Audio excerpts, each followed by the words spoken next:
Hello students, welcome to all of you as your science and maths teacher Nancy ma'am. So आज हम class 10th का 12th chapter continue कर रहे हैं, electricity.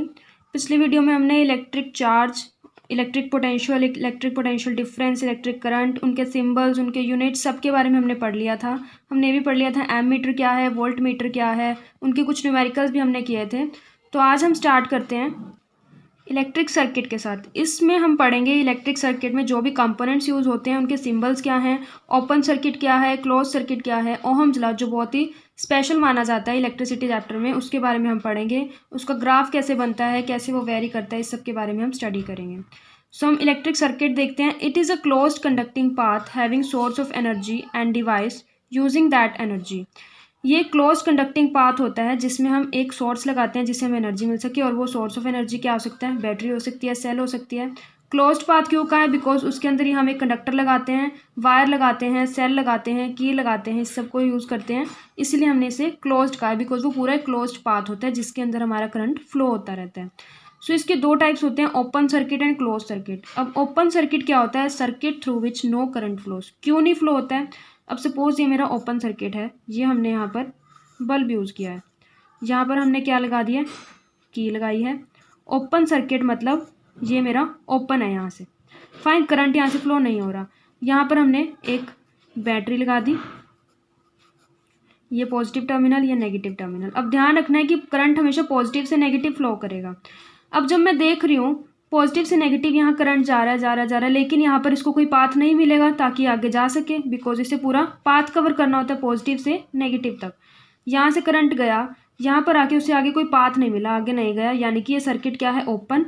और जब करंट को आगे पाथ नहीं मिला तो हमारा बल्ब क्या हुआ, ग्लो नहीं किया। तो इसलिए हम कहते हैं ओपन सर्किट में जो बल्ब जो है वो ग्लो नहीं करता और यहाँ पर करंट भी पास नहीं होता। इसके अलावा अब हम क्लोज सर्किट की बात करें। क्लोज सर्किट क्या होता है, ये कि ऐसे इस तरह से क्लोज हो जाती है। अब करंट जब फ्लो करेगा, इसे यहाँ से पाथ मिलेगा आगे जाने का, यहाँ से फिर फ्लो करेगा, फिर आगे, इस तरह से एक साइकिल चलता रहेगा। हो कौन सा गया, क्लोज सर्किट। जब करंट पास होता रहेगा तो बल्ब भी ग्लो करेगा, तो इसे हम बोलते हैं क्लोज सर्किट, या फिर इसे हम ऑन स्विच भी कहते हैं, यानी कि स्विच हमारा ऑन है और बल्ब ग्लो कर रहा है। फाइन। इसके बाद आता है circuit diagram in which different components of circuit are represented by symbols. अब इसके अंदर हम कुछ सिंबल देख रहे हैं। इलेक्ट्रिक सेल, सेल को हम इस तरह से डिनोट करते हैं। जो लॉन्गर टर्मिनल होता है वो पॉजिटिव होता है, शॉर्टर होता है वो नेगेटिव। अब बैटरी हम जनरली देखते हैं क्या होती है, सेल्स का कॉम्बिनेशन होती है। तो इसी तरह से मैंने ये वाला सेल, एक और सेल, एक और सेल, 3 सेल यहाँ पर ज्वाइन कर दिए। एक सेल का सिंबल हमें पता है, जब मैंने 3 सेल्स ज्वाइन किए तो वो क्या बन गई, बैटरी। अब हमें ये ध्यान रखना है कि पॉजिटिव नेगेटिव, उसके बाद पॉजिटिव ही आना चाहिए, अपोजिट आने चाहिए यहाँ पर सिंबल्स। अगर मैं इसको इस तरह से बना देती हूँ, पॉजिटिव नेगेटिव, ये रहा नेगेटिव पॉजिटिव, तो ये बैटरी नहीं बन पाती। आगे आ रहा है प्लग की और स्विच। ओपन स्विच मैंने अभी आपको बताया, जब ये ओपन की होती है तो बल्ब ग्लो नहीं होता, तो ओपन की होगी इस तरह से। क्लोज्ड को हम क्या कह सकते हैं, इस तरह से, जैसा हमने पहले बना लिया। वायर जॉइंट, जब मुझे कोई 2 या 2 से ज़्यादा वायर ज्वाइन करनी हो तो इस तरह से मैं यहाँ सिंबल डिनोट करती हूँ। Wires crossing without joining. अब वायर क्रॉस हो रही है, अब यहाँ पर 2D में दिखाएगा, लेकिन अगर एक वायर इस तरह जा रही है, इसके ऊपर से दूसरी वायर जा रही है, तो उसका सिंबल ये होता है। बल्ब का सिंबल होता है ये। रजिस्टर और रेजिस्टेंस, रेजिस्टेंस हमने पिछली वीडियो में पढ़ा था, opposition to the flow of current. Symbol क्या होगा, इस तरह से। वेरिएबल रेजिस्टेंस और रियोस्टेट, उसके ऊपर एक एरो लगा दिया तो ये बन गई हमारी वेरिएबल रेजिस्टेंस।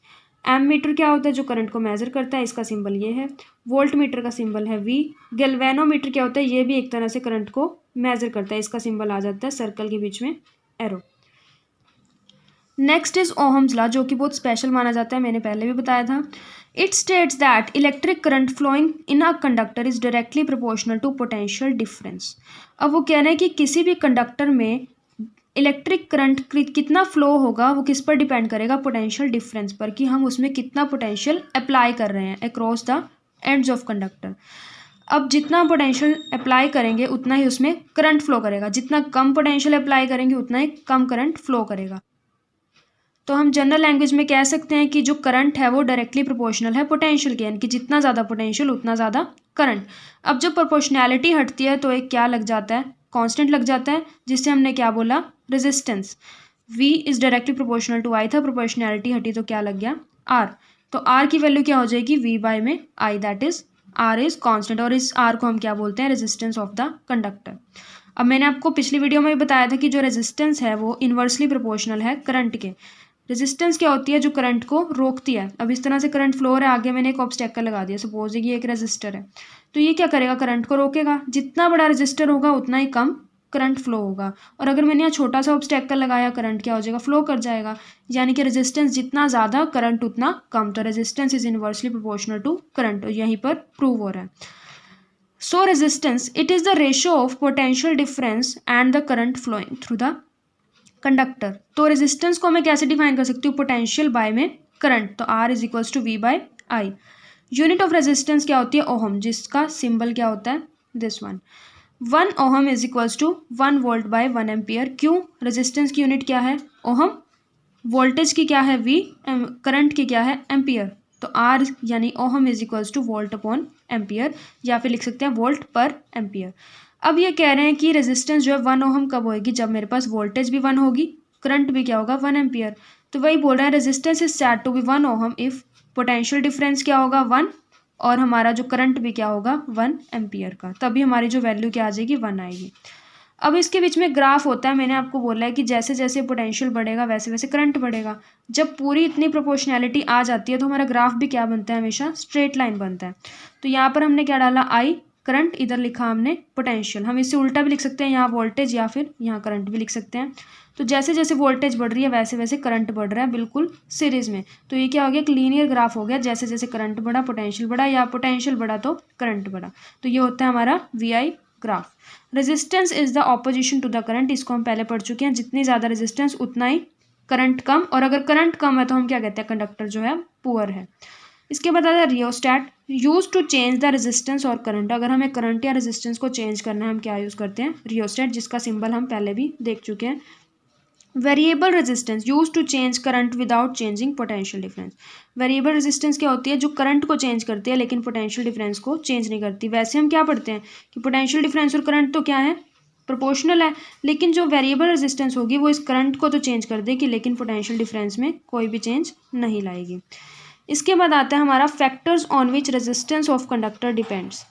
अब वो फैक्टर्स जिनके ऊपर ये रेजिस्टेंस जो है डिपेंड करती है।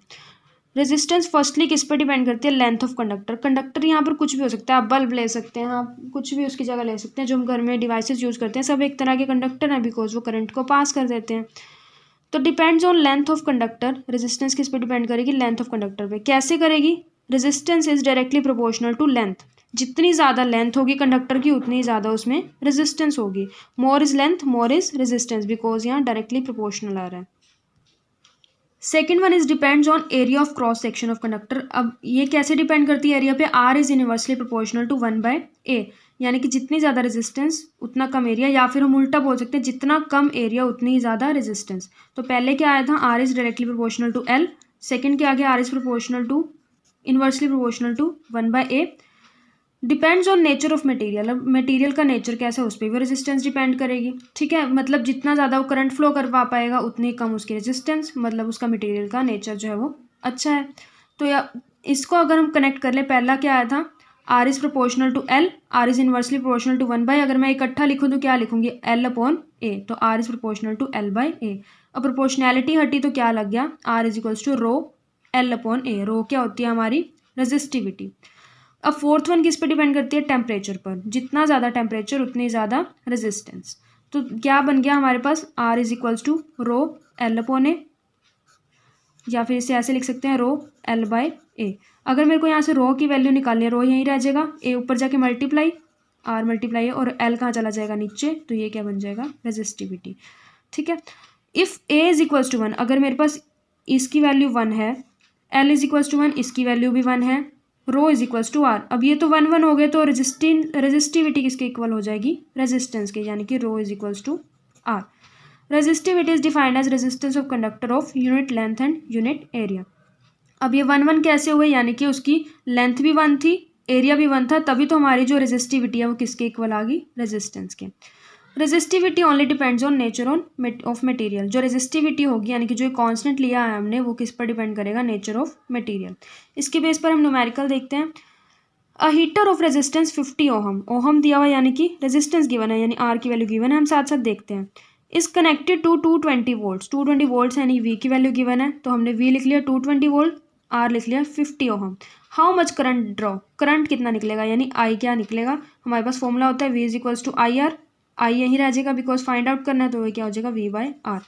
अब V/R हमने लिख दिया, V कितना है 220, R क्या है 50, तो हमारा आंसर आ गया 4.4 एम्पियर। उसके बाद हम नेक्स्ट वीडियो में कंटिन्यू करते हैं आगे के टॉपिक्स। Thank you.